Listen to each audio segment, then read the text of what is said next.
Radio super news के लिए Thor का टीम अप होने जा रहा है एक बहुत बड़े बड़बोले के साथ। सुपरगर्ल जितना लॉस लेकर आई डीसी के लिए, इतने में 100 ऑब्सेशन जैसी मूवीज बन जाएंगी। और स्पाइडरमैन के एक इंटीमेट सीन की खबर आ रही है, पर ये एमजे के साथ नहीं है। किसके साथ मुंह काला करवा रहा है ये? तो दोस्तों, आपका स्वागत है सुपर न्यूज के नए एपिसोड में, जहां मैं आपके सामने लेकर आता हूं पॉप कल्चर के ऑसम साइड की जबरदस्त अपडेट्स, कुछ खतरनाक इनसाइडर रिपोर्ट्स के साथ। तो भाई, हम शुरुआत करेंगे डीसीयू के साथ, जिनके अच्छे दिन आते हुए नजर आ नहीं रहे। तो सबसे पहले डीसीयू की नई मूवी सुपरगर्ल के बॉक्स ऑफिस आंकड़ों पर नजर डालते हैं। तो अब ऑलमोस्ट एक हफ्ते से ऊपर चलने के बाद सुपरगर्ल की current box office collection globally सिर्फ $89 मिलियन है। जी हाँ दोस्तों, इस मूवी ने अभी 2 हफ्ते में जैसे तैसे 100 मिलियन का आंकड़ा टच कर लिया है। और इस वजह से लास्ट वीक वैरायटी ने एक आर्टिकल डाला, जहां पर उन्होंने एक्सप्लेन किया कि जिस लो पेस से सुपरगर्ल निकली है, उस वजह से डीसी स्टूडियोज को ऑलरेडी 100 मिलियन का नुकसान हो सकता है, क्योंकि मूवी खुद $170 मिलियन के बजट पर बनी थी और इसके मार्केटिंग में ना करके भी $100 मिलियन का खर्चा हुआ है। पर अब जो आलम है उसे देखते हुए कहा जा सकता है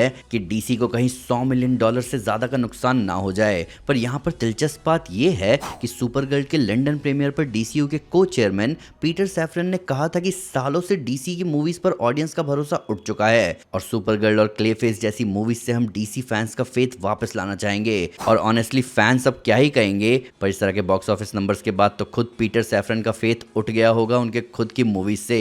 हालांकि फैंस अपनी जी जान लगा रहे हैं इस मूवी को सपोर्ट करने के लिए, पर इस बात में कोई दो राय नहीं है कि ये मूवी बॉक्स ऑफिस पर चोक कर रही है, क्योंकि इस मूवी का वर्ड ऑफ माउथ मार्केटिंग इतना नेगेटिव हो चुका है कि लोग अब इसके प्लॉट होल्स और इनकंसिस्टेंसी गिनाने लग गए हैं। जैसे कुछ लोगों ने पॉइंट आउट किया कि अगर कारा को अर्थ इतना डिस्कनेक्टेड फील होता था तो वो अर्थ का म्यूजिक लूप में क्यों सुनती रहती थी। तो सुपरगर्ल ने भारी नुकसान झेल लिया है और अब देखना है कि क्लेफेस क्या लेकर आता है। खैर, डीसीयू से आगे बढ़ते हुए हम एमसीयू पर आते हैं और सभी एटर्नल फैंस के लिए खुशखबरी है, क्योंकि फ्यूचर में एटर्नल्स वापस आने वाले हैं और शायद बहुत बड़े सेटअप के साथ वापस आने वाले हैं। साथ ही हमारे स्टार लॉर्ड का फ्यूचर भी बहुत ब्राइट नजर आ रहा है। तो अपने वीकली क्यूएनए में बात करते हुए जब कॉस्मिक सर्कस के एलेक्स परेज से एमसीयू के आउटर कॉस्मिक सेक्शन के बारे में पूछा गया, तो एलेक्स ने बताया कि मार्वल ने अपने कॉस्मिक सेक्शन का प्लान बनाया हुआ है और उसमें नोवा कॉर्प्स बहुत ज्यादा इंपॉर्टेंट होने वाले हैं और उसी के साथ साथ स्टार लॉर्ड का रोल बहुत ज्यादा होगा और उनके भी साथ साथ शियार एम्पायर और एटर्नल्स भी मौजूद होंगे।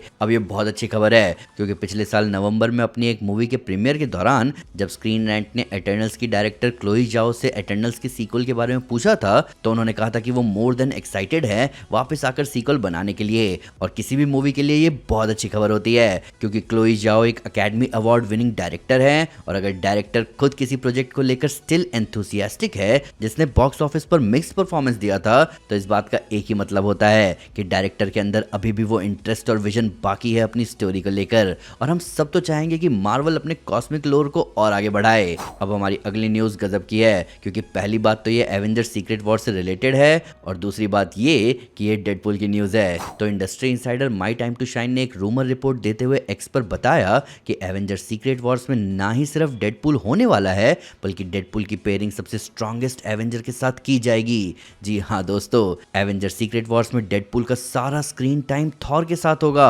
तो ये टीम अप सुनने में जितना वाइल्ड है उतना ही ज्यादा सेंसिबल भी है। अब कई लोगों को ऐसा लग सकता है कि थॉर जैसा कैरेक्टर जो कि डूम्सडे और सीक्रेट वॉर्स में बहुत ज्यादा सीरियस होने वाला है, वो डेडपूल जैसे बड़बोले के साथ कैसे रहेगा।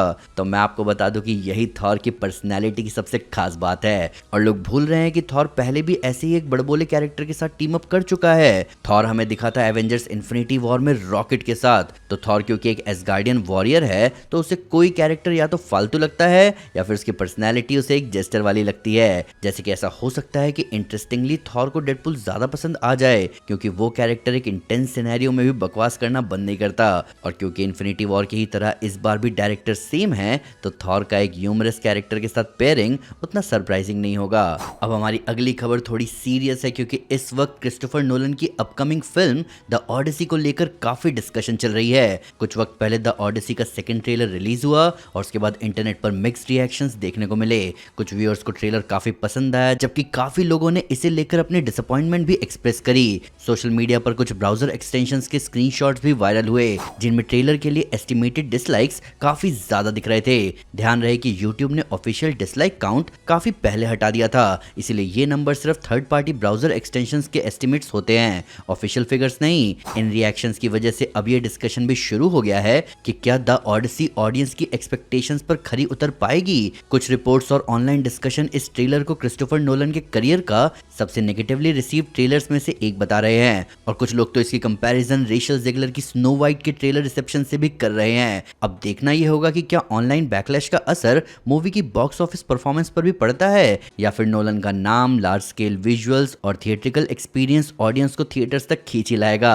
अब हमारी अगली अपडेट एवेंजर्स डूम्सडे से रिलेटेड है, और ये कुछ ऐसा है जो हमने पहले से प्रेडिक्ट कर रखा है। तो एक्सपर्ट ट्वीट करते हुए industry insider my time to shine ने कुछ ऐसे रूमर रिपोर्ट्स दिए जो फैंटास्टिक फोर फैंस को थोड़ा निराश कर सकते हैं। तो इस रिपोर्ट के हिसाब से डूम्सडे में डॉक्टर डूम का सारा अटेंशन, उसका सारा ऑब्सेशन और राइवलरी स्टीव रॉजर्स के साथ होने वाला है, और ये राइवलरी वाला डायनामिक इतना ज्यादा स्ट्रांग होगा कि डूम को ऑलमोस्ट रीड से कोई लेना देना ही नहीं है। तो इस बारे में हमने पहले भी अपनी वीडियोस में बताया है, और इनफैक्ट सबसे रिसेंटली जो हमने 6 यूनिवर्सेस वाली वीडियो बनाई थी उसमें सबसे अच्छे से एक्सप्लेन किया है कि किस तरह रूसो ब्रदर्स ने स्टीव और डूम की स्टोरी को एकदम पोलर ऑपोजिट बना रखा है, और ऐसा हो भी क्यों ना, ये एक एंटीथेसिस की तरह भी काम करेगा एंड गेम के साथ, जहां स्टीव और टोनी की दोस्ती यूनिवर्स को बचाने के कारण बनी थी, और अब स्टीव और टोनी जैसे दिखने वाले की दुश्मनी मल्टीवर्स के खत्म होने का कारण बनेगी। तो जहां रूसो ब्रदर्स हो वहां पर इंपॉर्टेंस रीड को मिल जाए, ये तो इस जन्म में नहीं होने वाला। अब इस हफ्ते स्पाइडरमैन ब्रांड न्यू डे से रिलेटेड एक ऐसा इनसाइडर रूमर सामने आया कि सभी रंगीन मिजाज मार्वल फैंस के कान खड़े हो गए। तो सबसे पहले इंडस्ट्री इनसाइडर डैनियल आरपीके ने एक्सपर्ट ट्वीट करते हुए बताया कि स्पाइडरमैन ब्रांड न्यू डे में किसी का बहुत ही स्टीमी सीन होने वाला है। अब जैसे ही ये रूमर सामने आया तो लोगों ने डिस्कशन की झड़ी लगा दी, जहां सबका कहना यह है कि शायद पीटर और येलेना बेलोवा का एक इंटीमेट एनकाउंटर हमें दिखाया जाएगा। अब ब्रांड न्यू डे में हमें फ्लोरेंस प्यू की येलेना दिखने वाली है, इस बात के रूमर्स बहुत टाइम से सामने आ रहे हैं, बस मार्वल ने इसे कभी कंफर्म नहीं किया। पर इस तरह की रिपोर्ट आने के बाद फैंस के बीच गहमा गहमी बनी हुई है, पर ये बात आखिर उठी कहां से।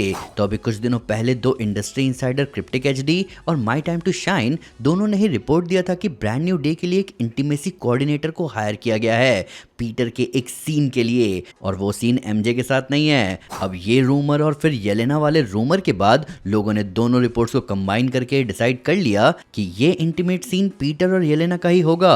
पर ऑनेस्टली हम तो कहेंगे कि ये बहुत फार फेच्ड रूमर है, शायद यहाँ कंटेक्स्ट कुछ और ही हो। अब कुछ अपडेट्स सोनी की स्पीड में। मून नाइट के लिए कहा जा रहा है कि वो फ्यूचर डेयरडेविल प्रोजेक्ट में दिख सकता है। स्पाइडरमैन ब्रांड न्यू डे का फाइनल रन टाइम 2 घंटे 24 मिनट का बताया जा रहा है। सोनी ने पिछले हफ्ते अनाउंस किया कि वो 2028 से गेम डिस्क प्रोड्यूस करना बंद कर देंगे नए रिलीजेस के लिए। सोनी स्पाइडरमैन 5 पर काम करना शुरू कर चुका है। सुपर गर्ल का एक डायरेक्टर कट भी है जिसे 11 मिनट लंबा बताया जा रहा है। डीसी स्टूडियोज में एक मिस्टर टेरिफिक सीरीज पर काम चल रहा है। Avatar Aang the last airbender animated movie आ रही है पैरामाउंट प्लस पर इसी महीने 25 जुलाई को। तो दोस्तों ये था सुपर न्यूज एपिसोड। अभी आप मुझे बताओ कि आपके हिसाब से सुपर गर्ल के फ्लॉप होने का रीजन क्या हो सकता है। क्या आप चाहते हो कि एटर्नल्स हमें एवेंजर्स डूम्सडे में दिखे, और स्पाइडरमैन के इंटीमेट सीन को लेकर आपकी क्या थ्योरी है। एक इंस्टाग्राम रील देखकर मैं इतना भावुक हो गया कि मैंने अपनी सारी की सारी मेंबर्स ओनली कॉमिक सीरीज को सबके लिए फ्री कर दिया। तो अभी जाओ और चेकआउट करो Injustice Gods Among Us storyline, मजा आ जाएगा देख के। आइए इन सब के बारे में कमेंट्स में डिटेल में बात करते हैं। वीडियो अच्छी लगी तो लाइक जरूर करें, चैनल को सब्सक्राइब करना ना भूलें, साथ साथ एक स्टेप आगे आकर अपने फेवरेट चैनल को सपोर्ट करें मेंबरशिप लेकर। Thank you guys, this is Aman Sinha and you are super super. Piece.